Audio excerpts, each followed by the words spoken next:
So again Kedarnath की यात्रा के लिए हम लोग एक बार फिर से प्रयत्नरत होते हुए सुबह के 5:15 बज रहे हैं और हम लोग गौरीकुंड के लिए बढ़ चुके हैं आगे। और इस बार जो हम लोग पोनी या फिर पालकी या फिर बास्केट लेकर के केदारनाथ की यात्रा करेंगे। कोशिश ये है कि हम लोग नाइट स्टे करें और फिर दूसरे दिन भी as much early possible no हम लोग वहाँ से मूव करेंगे, क्योंकि दूसरे दिन जो हमारा राइड होने वाला है वो ऑलमोस्ट 7 से 8 घंटे का होगा, जो जोशीमठ में जाएगा। तो अगर हम लोग 11-12 बजे तक हम लोग वापस गुप्तकाशी नहीं पहुंच पाए तो थोड़ा ट्रबल होगा। रात में 10 से 11 बजे बज सकता है। तो बाकी यात्रा की जो विशेष चीज़ें होगी मैं बताता रहूँगा। गौरीकुंड तक तो हम लोगों ने बात की है, कल आज फिर से हम लोग गौरीकुंड से फिर यात्रा शुरू करेंगे। सो फाइनली हम लोग गौरीकुंड वापस आए हैं दूसरे दिन। ये यात्रा फिर से कंटिन्यू करने के सारे गेस्ट हमारे आ चुके हैं और वो बारी बारी से फिर यहाँ पे दर्शन करके हम लोग गौरीकुंड के लिए से केदारनाथ के लिए यात्रा शुरू करेंगे। अभी सुबह का ब्रेकफास्ट हम लोगों ने नहीं किया, तकरीबन 8 बज रहे हैं। तो पहले ब्रेकफास्ट करेंगे, उसके बाद फिर घोड़े से या फिर पिट्ठों से या फिर पालकी से जो भी चीज़ ऑप्शन होगा इसके साथ हम लोग फिर आगे बढ़ेंगे। तकरीबन 4 घंटे की ये चढ़ाई होगी, बिल्कुल स्ट्रेट। और प्राइस की बात करें तो 2,900 रुपये समथिंग जो है वो घोड़े का लेंगे एक तरफ का। और पिट्ठू का तो यह है कि 50 से 60 केजी का वेट के हिसाब से वो लोग 7,000 रुपये ले रहे हैं। और 80 के ऊपर जाएंगे तो 12,000 रुपये एक तरफ का लेंगे। सो काफ़ी एक्सपेंसिव है। देखते हैं बाकी हमारे गेस्ट कैसे मानते हैं और काम कैसे करते हैं। हम लोग पोनी पीकॉट काउंटी के पास में हैं ताकि 2950 का ये एक टिकट कटा है पर का। और सबके हाथ पाँव में ये देखो, आपके गले में ये कार्ड लगा हुआ है। और पोनी वाले भैया भी अपना पोनी निकालेंगे, फिर हम लोग केदारनाथ की यात्रा शुरू करेंगे। तो हम लोग फाइनली केदारनाथ की यात्रा शुरू कर रहे हैं, आगे जो भी होगा बताएंगे। फाइनली हमारे लोग जो है घोड़े पे बैठना शुरू कर दिए बारी बारी से। और ये यात्रा जो है तकरीबन 17-18 किलोमीटर का होगा टोटल ट्रैकिंग वन वे। उसके बाद देखते हैं क्या होता है। इस बार मैं घोड़े पे बैठा हूँ और सभी लोग घोड़े पे बैठ गए हैं। अभी यात्रा जो है 17-18 किलोमीटर का रेडियस शुरू होगा। ब्लॉगिंग करना पॉसिबल नहीं है, जहाँ कहीं भी मौका मिलेगा ब्लॉगिंग करेंगे, अदरवाइज़ फिर घोड़े पे चलते रहेंगे। सो हम लोग लगभग बचे हुए 10 किलोमीटर के डिस्टेंस और कवर करने वाले हैं। अब ये देख सकते हैं कैसे केदारनाथ की ब्यूटी, सुंदर प्राकृतिक धरोहर दिख रही है। यहाँ से हमें और आगे अभी जाना है। हमारे बाजू में राइट हैंड साइड में मंदाकिनी नदी अपने प्रचंड स्वरूप में चलते हुए, और हमारे आगे हमारे बाकी साथी जो हमारे टूरिस्ट हैं वो साथ में हैं। तो अभी इस जगह पे हम लोग रुके हुए हैं छोटे घोड़ों के रेस्ट करवाने के लिए। एंड घोड़े हमारे थक चुके थे। ये छोटा सा ढाबा है जहाँ पे हम लोग थोड़ा सा थकान महसूस कर रहे हैं। मैंने माजा लिया है, उसके आगे चढ़ाई बाकी है ना। इस वक्त हम लोग जो है जगह जगह घोड़े के पानी पिलाने का जगह बना हुआ है।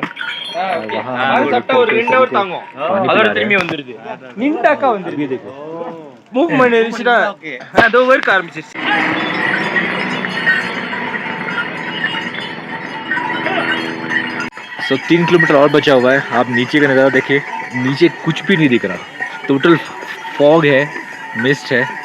जैसे हम नीचे से ऊपर जब चढ़ रहे थे तो ऊपर का भी नज़ारा ऐसे दिख रहा था। तो अभी तक का एक्सपीरियंस बहुत ही बेहतरीन गया। मैंने कुछ भक्तों को देखा है कि वो थोड़ा कंप्लेन कर रहे थे कि मतलब इन घोड़े से आने से भी उनको प्रॉब्लम हो रही है बैक का, है ना। मेरे साथ पीछे कुछ भक्त है, ओल्डर गाइड। तो मेरा ये कहना है कि भाई अगर आप केदार का दर्शन करते हैं तो आप समर्पण कीजिए। भगवान का समर्पण आपको और नज़दीक पहुंचाएगा और जो कष्ट है वो आपके कम होते जाएंगे। आई कैन सी दैट 2.5 अब बस 2.5 किलो चढ़ा हुआ है। एंड बहुत मज़ा आ गया। My friend from Malaysia is saying आपा। तो जैसे हम लोग ऊपर चलते जा रहे हैं तब तक ठंड बढ़ती जा रही है। एटमॉस्फेयर तो बस भाई एकदम लाजवाब है। और वेदर अंदर गर्मी लग रही है मगर बाहर थोड़ी ठंडी है। आई होप कि जब जाएंगे तो ठंड लगेगी। आज के रात हमें केदारनाथ में बिताना है, आरती अटेंड करनी है। देखते हैं कि बाबा कितना हम पर ध्यान रखते हैं। सो हम लोग फाइनली स्टॉप पे आ गए हैं केदारनाथ के, जहाँ पे घोड़े का स्टॉप लगता है। अब यहाँ से मंदिर शायद नज़दीक हो, क्योंकि मैं भी पहली बार आया हूँ, बट नज़ारा बहुत बेहतरीन है। कहीं कहीं पे घोड़े को हम रुकेंगे, उसके बाद मंदिर के दर्शन करने शायद अभी जाएं, या फिर हम लोग और भी लोगों का वेट करेंगे जो साथ में आए हैं, उसके बाद एक साथ जाएंगे। और घोड़े वाले जगह से हम लोग वापस 1 किलोमीटर का और है, तो चढ़ाई थोड़ा ऊंचा था। हमारे गेस्ट जो है बकेट में जा रहे हैं, सो अभी कोई चांस नहीं है, डोली से जा रहे हैं लोग। मंदिर यहाँ से दिख नहीं रही है, तकरीबन 1 किलोमीटर का और डिस्टेंस बचा हुआ है। So we can't pay so much. तकरीबन 1000 रुपये और 1200 रुपये चार्ज कर रही है। तो कुछ लोगों ने लिया है बास्केट, और हम लोग तो फिर पैदल यात्रा कर रहे हैं। ये कैंप्स है, इस कैंप में रात को रुकने का जुगाड़ है। जो लोग केदारनाथ रुकना चाहते हैं उनके लिए कैंप्स बने हुए हैं। कैंप्स का प्राइस नहीं पता, वो तो फिर बातें जब होगी तो पता चलेगा। चलिए फिर आगे कुछ इम्पोर्टेंट होगा तो बताएंगे। सो आखिरकार हम लोग केदारनाथ के बिल्कुल पास पहुंचते हुए, ये एक एंट्रेंस है जहाँ पे व्यापार संघ ने वेलकम बोर्ड लगाया है। अब यहाँ से मंदिर बिल्कुल सामने दिख रहा है, वो देखो। कैमरा में साथ दिख नहीं रहा होगा, बट मैं यहाँ से बिल्कुल देख सकता हूँ। मुझे लगता है कि यार 500 मीटर और जाना होगा, और फिर वहाँ पे हम लोग एक रूम का बंदोबस्त करेंगे और फिर जाएंगे केदारनाथ के दर्शन के लिए। बोलना डिफ़िकल्ट हो रहा है क्योंकि सांस लेने में प्रॉब्लम हो रही है। हाई एल्टीट्यूड में हम लोग हैं, तकरीबन 3500 metre above the sky level, sorry sea level.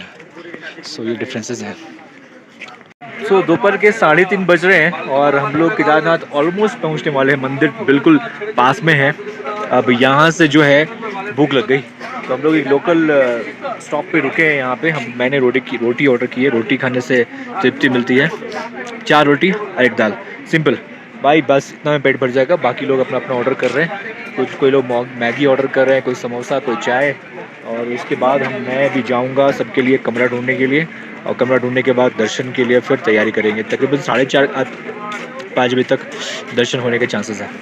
बहुत ठंड है, ठंड बढ़ते जा रही है। अंदर से स्वेटिंग हो रही है, मगर बाहर ठंड लग रही है। ये हम लोग आ गए केदारनाथ। ये केदारनाथ की सीढ़ियाँ। अब सामने भगवान केदारनाथ के दर्शन हो रहे हैं, वो रहा मंदिर। और हम लोग भी कमरा ही ढूंढ रहे हैं। We finally came, let's see how we can do it. तो मैं सबको बुला कर कभी यहाँ पर रुकना चाहता हूँ, उसके बाद में या family Baba Kedarnath is here. अभी हम लोग 2 रूम लिए हैं। लंबा एक बेड का रूम है, तकरीबन 6 लोग 7 लोग का एक बेडरूम है। नाउ हम लोग रूम पे आ चुके थे और तकरीबन 6:30 बज रहा है। अब आरती का वक्त है। सामने आप केदारनाथ के दर्शन कर सकते हैं। पीछे कुछ भी नहीं दिख रहा, बिल्कुल ब्लैकआउट है। इतना फॉग है, ट्रस्ट मी, बहुत अच्छी ठंड है। अगर बात करें कि अब इस समय वक्त में बिहार में होते तो गर्मी होती, और यहाँ पे इतनी ठंड है। I can show you, wait I am showing you my face, how I am looking like that. See, total ऊपर से नीचे तक मैंने इनर के साथ में जैकेट पहना है, and it's actually literally very cold. Yeah. अभी लोग जा रहे हैं केदारनाथ के दर्शन के लिए। भैया इस बीच में ये लोग आग जला के नहीं जला रहे हैं। Still good one. नज़दीक जाके आप केदारनाथ के दर्शन कर सकते हैं। अभी आरती का वक्त हो रहा है।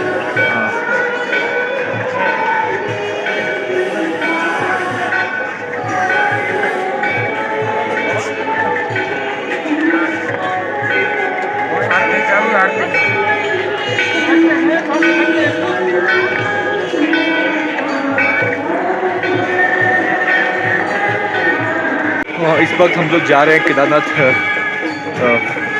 मंदिर के अंदर में। प्रांगण में अभी बहुत बड़ी आरती हो रही थी। मैंने प्रसाद लिया है और दक्षिणा भी भगवान के लिए, और हमारे लोगों ने डिसाइड किया कि हम लोग मंदिर के दर्शन करेंगे, तो हम लोग मंदिर के अंदर जा रहे हैं। बहुत ही अद्भुत एहसास हो रहा है। जो चीज़ को हम लोग फ़ोटो पे या टीवी पे देखते थे, आज इसके प्रत्यक्ष दर्शन होने वाले हैं। जो हम आगे बाबा केदारनाथ नर नारायण के रूप में।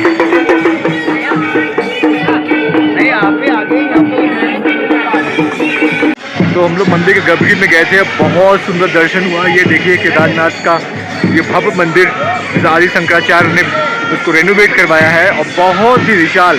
वो पीछे भीम का जो चट्टान है जिसको पिछली बार केदारनाथ को बचाया, वो भी यहाँ पे है। और भी चीज़ों को हम लोग एक्सप्लोर करेंगे। हम लोग बाहर आ चुके हैं।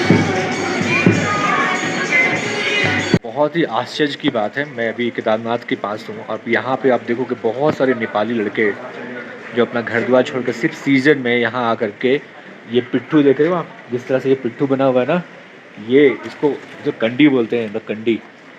इस कंडी पे बैठा करके जितना इनका वेट नहीं होता उससे ज़्यादा का वेट उठा करके लेके आते हैं। पूरा केदारनाथ गौरीकुंड से लेकर के यहाँ तक तकरीबन 20-22 किलोमीटर का है। ट्रस्ट में घोड़े से तो खैर पॉसिबल नहीं है। आप ट्रैकिंग कैसे करते हैं भगवान जाने। आपको कंडी से खुद चलने के अलावा वो लोगों को बैठा के लेके आते हैं। बहुत मेहनती हैं, मतलब आप उनको जब देखोगे तो सुपर पावर बोलोगे। कहाँ से हो भैया? नेपाल। हम नेपाल से। आप लोग नेपाल से हैं। आप लोग फिर यहाँ पे 6 महीना काम करते हैं? 6 महीना काम। 6 महीने बाद वापस घर जाएगा। और घर जाके क्या करोगे? खेती बाड़ी करना पड़ता है। खेती बाड़ी करते हो। और ये कंडी जो आप लोग खरीदते हो फिर आकर के? हाँ, आगे खरीदना पड़ता है। कितना में खरीदते हो? टोटल 22,000 का है। 22,000 का है।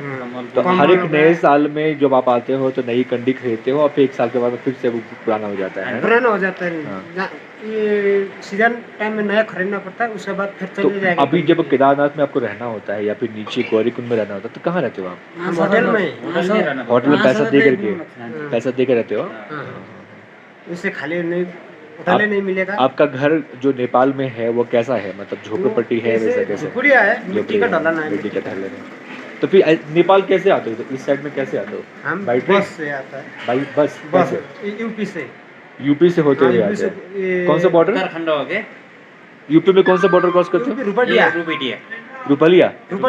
अच्छा। रुपटिया हो गया और द्वारा आएंगे। तो अब ये देखो कि जब कब अभी आप केदारनाथ आओ, उत्तराखंड आओ, अब देखो बहुत सारे नेपाली जो है यहाँ पे काम करते होते हैं और बहुत मेहनती काम करते हैं। वैसे एक मेहनती काम, कंस्ट्रक्शन के बड़े बड़े काम भी वो नेपाली ही करते हैं। मैंने रास्ते में देखा बहुत बोल्डर्स और लोहे का जो चीज़ है वो नेपाली ही काम कर रहे हैं। तो आप कभी भी नेपाली देखो, उनको रिस्पेक्ट करो, उनको सराहना दो, उनको अगर कुछ दे सकते हो तो कुछ दो। थैंक यू भैया। सो रात के 8 बज रहे हैं और सारा मंदिर यहाँ पे बंद हो चुका है और आप देख सकते हैं काफ़ी भीड़ है अभी भी पिक्चर्स लेने के लिए। मैं भी पीछे की तरफ जाऊँगा जहाँ पे भीम पर्वत है। अब इस पर हम आ चुके हैं भीमकाई, उस चट्टान के पास जहाँ पे जब ये पूरा चीज़ जो है पानी से बह चुका था तो एक चट्टान था जिसको मैं भीमकाई चट्टान बोलते हैं, जिसने एक्चुअली केदारनाथ के मंदिर को बचाया। आप देखो, दर्शन करो, भगवान ने प्रकृति की कैसी माया है कि सब कुछ जो है एक पल में रुक जाता है, एक पल में ख़त्म हो जाता है। रात के वक्त में यहाँ पे जितने भी साधु हैं वो एक्चुअली अंगीठी जला करके रखते हैं और चीज़ें करते हैं। इस वक्त हम लोग आदि शंकराचार्य के जो इनॉग्रेशन वाला पार्ट जो अभी बहुत पॉपुलर हुआ था उसके दर्शन के लिए हम लोग जा रहे हैं। रात 8 बज चुके हैं, लाइट से ज़्यादा है नहीं, but we still taking care this thing. Adi Shankaracharya बहुत बड़े रिवोल्यूशनरी गुरु थे जिन्होंने पूरी दुनिया को सनातन धर्म के बारे में बताया और अलग अलग मठों का स्थापना किया। पिक्चर क्लियर नहीं हो पाएगा क्योंकि लाइट यहाँ पे है नहीं, बट आप महसूस कर सकते हैं कि कितना सुंदर ये पिक्चर रहा होगा। Thank you. Who did it? Please do it again.